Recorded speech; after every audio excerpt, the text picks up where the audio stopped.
Hello, আসসালামু আলাইকুম। কী অবস্থা সবার? আজকে রবার্ট ফ্রস্টের বিখ্যাত একটা কবিতা বার্চেস, এই কবিতাটা নিয়ে আজকে আলোচনা করব।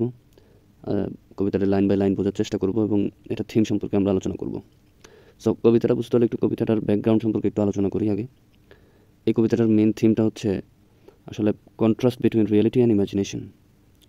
তারপরে হচ্ছে মানুষের যে চিরায়ত একটা স্বভাব, যে বাস্তবতা থেকে পালিয়ে যাওয়ার যে একটা স্বভাব, সেটাও এই কবিতায় তুলে ধরা হয়েছে। So, the central theme of Birches by Robert Frost is the contrast between reality and imagination, or the desire to escape from life's hardships through nature and childhood nostalgia.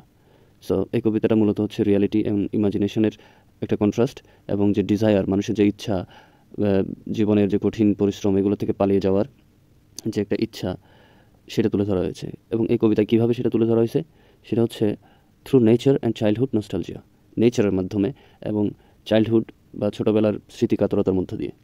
So এটা ধরতে পারেন যে একটা রোমান্টিক পোয়েট্রির মতো, যে romantic পোয়েটরা আসলে সবসময় দেখা যেত এসকেপিস্ট ছিল আর কি, বাস্তবতা থেকে পালিয়ে যাওয়ার একটা প্রবণতা দেখা যেত। So Frost reflects on the image of birch trees bent by ice and contrast it with his idealised vision of a boy swinging on them. So এই কবিতাটার কাহিনী হচ্ছে আপনার একটা বার্চেস, এক ধরনের ট্রি নিয়ে, এক ধরনের গাছ নিয়ে কবি এখানে একটা বয়কে কল্পনা করছে আর কি, যে ছেলেটা এই গাছের ডালে দোল খায়, এরকম একটা সিন। তো এখানে হবে যাবে আরও কত কিছু লিখছে, এগুলো আপনারা দেখে নেবেন। তো আমি কবিতায় চলে যাই। Birches by Robert Frost. When I see birches bend to left and right across the lines of straighter, darker trees, I like to think some boy has been swinging them. বলছে যখন আমি দেখি এই বার্চেস গাছগুলা ব্যান্ড হয়ে আছে, বাঁকা হয়ে আছে, লেফট এবং রাইট দুই দিকেই, এবং এগুলো যখন আমি দেখি তখন আমি ভাবতে চাই আসলে কোনো একটা শিশু, কোনো একটা বাচ্চা এসে আসলে এগুলোতে দোল খেয়ে খেয়ে এই অবস্থা করছে। But swinging does not band them down to stay.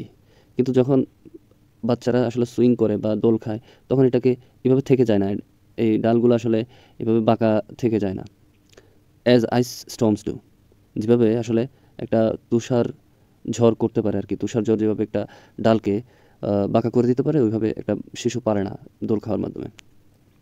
Often you must have seen them loaded with ice a sunny winter morning after rain. তো কবি বলতেছে আমি কল্পনা করতে চাই আসলে একটা বাচ্চা এই ডালগুলোর এই অবস্থা করছে দোল খেয়ে, কিন্তু তিনি আবার পরক্ষণে বাস্তব কথাটা বলতেছেন যে আসলে কল্পনা করতে চাইলে তো আর হবে না, কিন্তু বাস্তবতা তো ভিন্ন, এগুলো আসলে একটা বাচ্চার দ্বারা সম্ভব না, এটা অবশ্যই তুষার ঝড়ের কাজ। বলতেছে আপনি অবশ্যই দেখছেন যে loaded with ice a sunny winter morning after rain, একটা বৃষ্টির পরে একটা সকালবেলা দেখছেন যে গাছগুলো আসলে বরফে আচ্ছাদিত হয়ে আছে। দে ক্লিক আপন themselves as the bridge rises, মনে হয় যে ক্লিক একটা সাউন্ড হয়েছে বা সাউন্ড হয় যখন বাতাস আস্তে আস্তে বাড়ে। অ্যান্ড টার্ন মেনি কালার্ড, এবং বরফগুলো দেখা যায় অনেক ধরনের কালার হয়ে গেছে, যেমন প্রিজমের মতো। প্রিজমে যেমন আলো পড়লে 7টা কালার বা রংধনুর কালারগুলো দেখা যায়, সেম বরফে যখন আলো পড়ে তখন বিভিন্ন ধরনের কালার বের হয়। As the stir cracks and crazes their enamel, মানে এখানে কবি বলতেছে আর কি, যে যখন একটু একটু রোদ পড়ে গাছের ঢালে, তখন দেখা যায় যে বরফগুলো আস্তে আস্তে গলে, একটু সাউন্ড হয়, ক্র্যাক হওয়ার একটা সাউন্ড বের হয়, যে সাদা বরফগুলো গলে যায়, ভেঙে যায় এরকম। Soon the sun's warmth makes them shed crystal shells shattering and avalanching on the snow crust. খুব দ্রুতই দেখা যায় যখন রোদ বেড়ে যায় তখন গাছগুলো থেকে আসলে ক্রিস্টাল শেল, মানে বরফের যে চকচকে যে বরফ জমেছিল এগুলো পড়ে যায়, এগুলো মাটিতে। অ্যাভালাঞ্চিং মানে পড়ে যাওয়া, খুব দ্রুত বেগে পড়ে যাওয়া, এগুলো মাটিতে বরফের উপর পড়ে যায়। Such heaps of broken glass to sweep away you would think the inner dome of heaven had fallen. মনে হয় যে এই বরফগুলো যখন পড়ে যায় তখন মাটির উপর একটা স্তূপ হয়ে যায়, এবং মনে হয় যে হেভেন বা স্বর্গের ছাদটা ভেঙে পড়ে গেছে এই স্তূপটা দেখে আর কি। They are dragged to the withered bracken by the load and they seem not to break. এবং ডালগুলো দেখে মনে হয় যে এগুলো এত বাঁকা হয়ে গেছে যে এগুলো ভেঙে যাওয়ার উপক্রম, কিন্তু আসলে এগুলো ভাঙে না। Though once they are bowed so low for long they never right themselves. বলে যে এগুলা এত এত সময় ধরে আসলে বাঁকা হয়েছিল যে এগুলা আর জীবনেও সোজা হয়ে দাঁড়াতে পারে না, এরকম একটা অবস্থা। You may see their trunks arching in the woods years afterwards trailing their leaves on the ground. বলে যে আপনি হয়তো দেখবেন বা দেখতে পারবেন যে এই গাছগুলোর আসলে গুড়িগুলা আর্চিং ইন দ্য উডস, মানে এগুলো একটু বাঁকা হয়ে থাকে। Years afterwards trailing their leaves on the ground, মানে এমনভাবে বাঁকা হয়ে থাকে যে তাদের পাতাগুলো একদম নুয়ে মাটির কাছে চলে আসে। Like girls on hands and knees that throw their hair before them over their heads to dry in the sun. মনে হয় যে একটা মহিলা বা একটা নারী যেভাবে আসলে চুলকে শুকায়, ওই যে আমরা তো এটা তো সবাই দেখছেন যে গোসল করার পরে যখন চুল ভিজা থাকে মহিলারা সামনের দিকে চুলগুলো একটু নিয়ে আসে, যেভাবে সামনের দিকে চুলগুলো নিয়ে এসে ঝাড়া দেয়, ঠিক ওইভাবে মনে হয় যে গাছটা বাঁকা হয়ে আছে পাতাগুলো নিয়ে মাটির কাছাকাছি করছি। But I was going to say when truth broke in with all her matter of fact about the ice storm. I should prefer to have some boy bend them as he went out and in to fetch the cows. কবি বলতেছে যে আসলে সত্যিটা তো বলতেই হবে যে আসলে এটা বরফের যে ঝড় বা তুষারের কাজ, যেটা ম্যাটার অফ ফ্যাক্ট, এটাই আসলে, এটা কোনো বাচ্চা করে নাই। কিন্তু তাও আমি ভাবতে চাই আসলে একটা বাচ্চা করছে, একটা বয় এটা করছে যে গরু আনতে বের হয়েছিল তার বাবার জন্য, বা গরু চড়াইতে মাঠে গরু চড়াইতে দিয়েছিল, ওগুলোর ঘরে আনতে যাওয়ার সময় সে দোল খাই খায় এই অবস্থা করছে গাছের।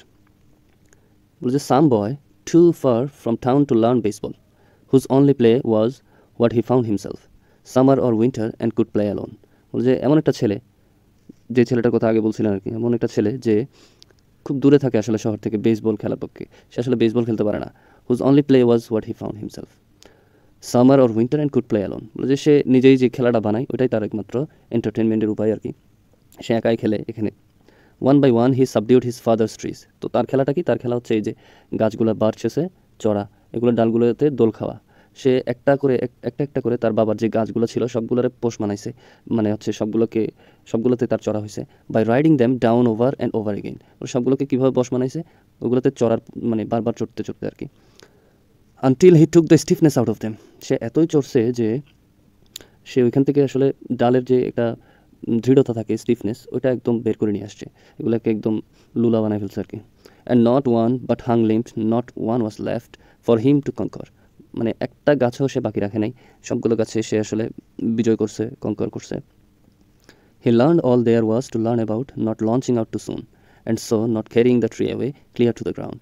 বলে সে আসলে ওই যে দোল খাওয়ার আর্টটা সে ভালোভাবে শিখছে, কীভাবে সে খুব দ্রুত মাটিতে নেমে না আসা বা কীভাবে দোল খাইতে হয় সেটা সে শিখে গেছে, খুব দ্রুত আসলে নেমে না যাওয়াটা শিখছে।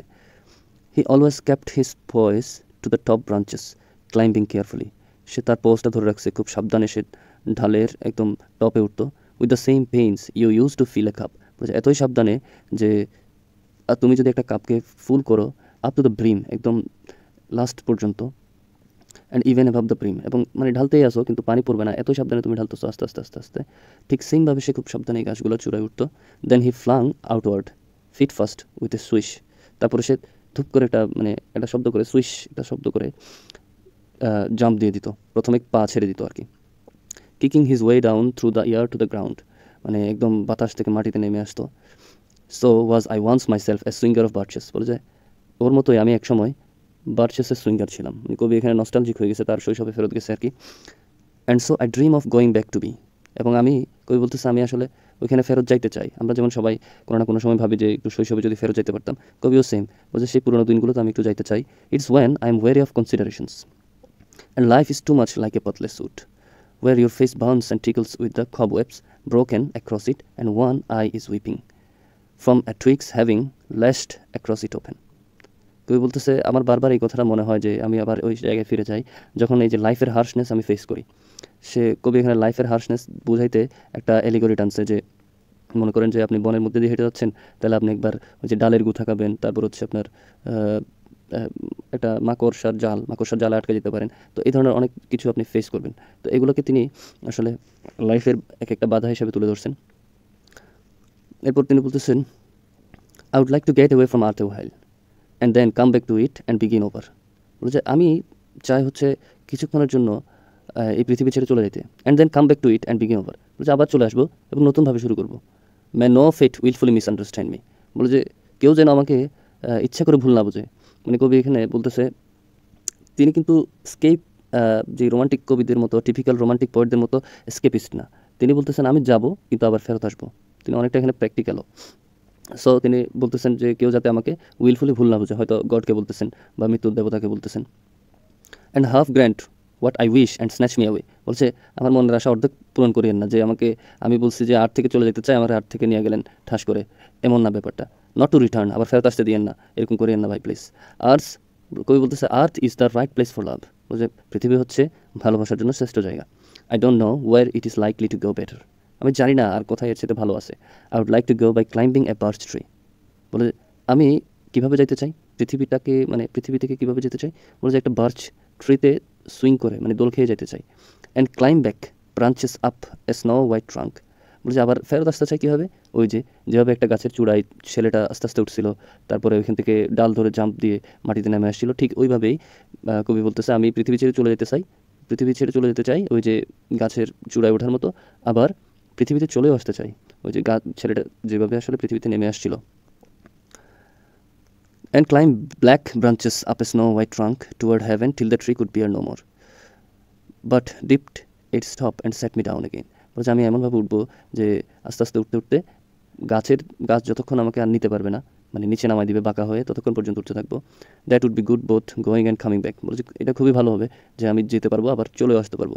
One could do worse than be a swinger of birches. বলছে অনেক কিছুই খারাপ আছে, যে সুইঙ্গার অফ বার্চেসের চাইতে কত কিছুই আরও খারাপ কিছু থাকতে পারে বা অনেক কিছুই খারাপ থাকতে পারে। সো এই কবিতার কি থিমস হচ্ছে নেচার অ্যান্ড ইটস সিম্বলিজম। নেচারের সিম্বলিজমগুলো, যেমন the birches represent resilience and the intersection of human experience with the natural world. মানে এই যে গাছের যে নমনীয়তা, এটা আসলে কি নির্দেশ করতেছে, রেজিলেন্স, মানুষের যে রেসিস্ট্যান্ট রেজিলেন্স, এগুলোকে নির্দেশ করতেছে। মেমোরি অ্যান্ড নস্টালজিয়া, তারপর ওই যে কবির মেমোরি এবং নস্টালজিয়া, মনে পড়ার কথা। ট্রান্সিডেন্স অ্যান্ড এসকেপ, ওই যে পালিয়ে যাওয়ার কথা আর কি, যে কবি চলে যেতে যাচ্ছেন কিন্তু অবশ্যই আবার ফেরতও আসতে চাইছেন। তো এই হচ্ছে আজকের মতোই এখানে শেষ। আল্লাহ হাফেজ।